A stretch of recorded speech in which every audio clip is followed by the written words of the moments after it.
Сәлем достар, қалайсыздар? Бүгін кешегі видеоның жалғасын түсіріп, тестті қалай тапсырдым, колледжді қалай бітірдім, ОБТ-мен бірге екеуін қалай алып жүрдім деген сұрақтарға жауап беремін. Және қызыл диплом қайда кетті?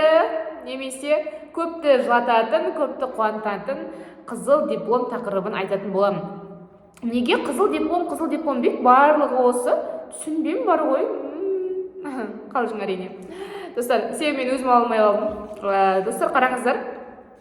Мен жалпы колледжді бітіретін кезде бізде тест онлайн болды. Онлайн болғанына қарамастан тесттер бізге Астана қаласынан келетін болды. Біздің апайлар бізге беретін мұғалімдердің ешқайсысы тест қандай сұрақтардан тұрады, немесе қандай сұрақтарға дайындалу керек деген сияқты ешқандай ақпарат берген жоқ, себебі олардың өзі білмейді екен.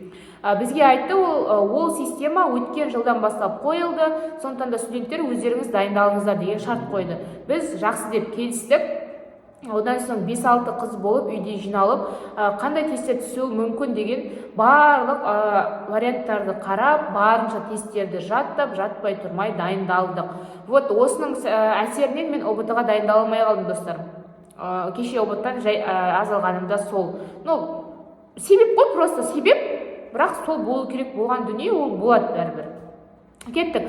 Енді маған ата-анам айтты, мен колледжге түскен кезде, қызым, сен қызыл диплом алып шық деді. Мен жақсы деп келістім. Келістімде мен жақсы әкешім бұйырса деген сөз айтпаған сияқтымын, достар. Ничего страшно. Сонымен 4 жыл бойы 5-ке оқыдым. Дипломды сіздерге бетіп ашып көрсетсем, ішінде барлығы 5, бірақ 2, 4, 1, 3 деген баға бар. Мұна 4-тің ешқандай маңыздылығы жоқ, себебі ол акушер-гинекологиядан болды. Апайым қырсығып маған 4 қойып берді, достар, 5-ті қойған жоқ. Бірақ диплом қызыл болма оған байланысты емес. Ең басты жаңағы 4 пен 3 деген баға алып қалдым ғой мен. Тесттен сондай баға алдым.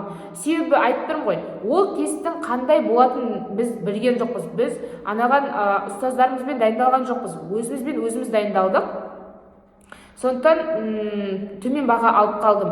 Себебі бізде ол жылы тіпті құлап қалғандар да бар. Ана тесттерін білмегеннен кейін оның ответі тіпті интернетте болған жоқ. Сондықтан да құлап қалған достарым да бар. Бірақ олар кері тапсырды, дипломдарын алды, шүкір. Сондықтан мен сол кезде неге шүкір еттім? Мен құлап қалған жоқпын. Мен өзімнің осы уақытқа дейін алған білімімді шыңдап, өзімнің бағамды алып шықтым деген сияқты өзіме басу бердім. Сол бағалар арқылы мен қызыл диплом ала алмай қалдым себебі. И достар, мен сіздерге айтқым келетін дүние, сіздің өміріңізді қызыл диплом шешпейді. Сіздің болашағыңызды қызыл диплом шешпейді. Көрдіңіздер ме? Алла тағала менің қызыл диплом алғанымды қалағанда, ол маған бұйыртатын еді ол қызыл дипломды. Значит, ол маған қайырсыз. Маған ол қызыл дипломның ешқандай маңыздылығы жоқ екенін Алла тағала көзін бүйтіп ашып тұрып көрсетіп берді, достар. Себебі ол дипломды алған менде ешқандай пайдасы жоқ. Сіздің дипломыңыздың қызыл немесе көк болуының маңыздылығы жоқ, достар. Қызыл диплом алсаңыз да, например, қызыл диплом алсаңыз, отбасыңыз қуанады, ата-анаңыз қуанады, өзіңіз де қуанасыз бір тараптан, и байғазы аларсыз көп болса. Ал сіз жұмысқа тұратын кезде немесе ОБТ тапсырып, ертең универге түсетін кезде оның мынандай бір плюсы болмайды. Хоть сізге бір жеңілдік берсе, ОБТ-дан тапсырма немесе ОБТ-дан баға қосып берем десе екен, ешқандай ондай пайдасы жоқ, достар, ойламаңыздар. Мен дипломды апардым, документ тапсырдым. Документ тапсырған кезде менің тіпті дипломыма қараған жоқ, достар. Получается, оның қызыл немесе көк екенінің маңыздылығы жоқ. Көріп тұрсыздар ма? Сондықтан да, достар, мен сияқты қызыл диплом ала алмай қалған болсаңыздар, депрессияға түсіп, жылап, сықтап, ойбай деп, анау бір барлық жерді төңкерудің қажеті жоқ, достар. Шүкір деңіздер, алдағы уақытта қызыл диплом болса, оны да көре жатарсыздар. Қызыл диплом, ол ертең жұмысқа кірсеңіз де көп болса ішіндегі бағасын қарау мүмкін. Сіз ойбай қынау қызылдыға оқыпты, молодец деп сізді бүйтіп көтеріп жүрмейді ешкім, достар. Сондықтан да ең басты сіздің мына жердегі біліміңіз, сіз не істей аласыз, осы 4 жыл бойы не оқыдыңыз, сол маңызды. Ол қызыл диплом алдым деп жылаудың, сықтаудың қажеті жоқ. Ал қызыл диплом алып жатсаңыз, әрине қуанышты жағдай. Жоғары деңгейге ұмтылыңыздар, достар. Мен сіздерге қызыл диплом алмаңыздар деп жатқан жоқпын. Жоғары деңгейге ұмтылыңыздар, бірақ қатты ұмтылудың қажеті жоқ. Көріп тұрсыздар ғой, мен өзім сіздерге үлгімін.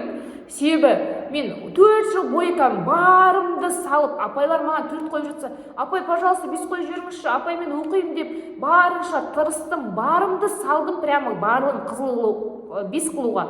Не болды? Барлығын 5 қылдым, өзіме стресс болды ең соңында.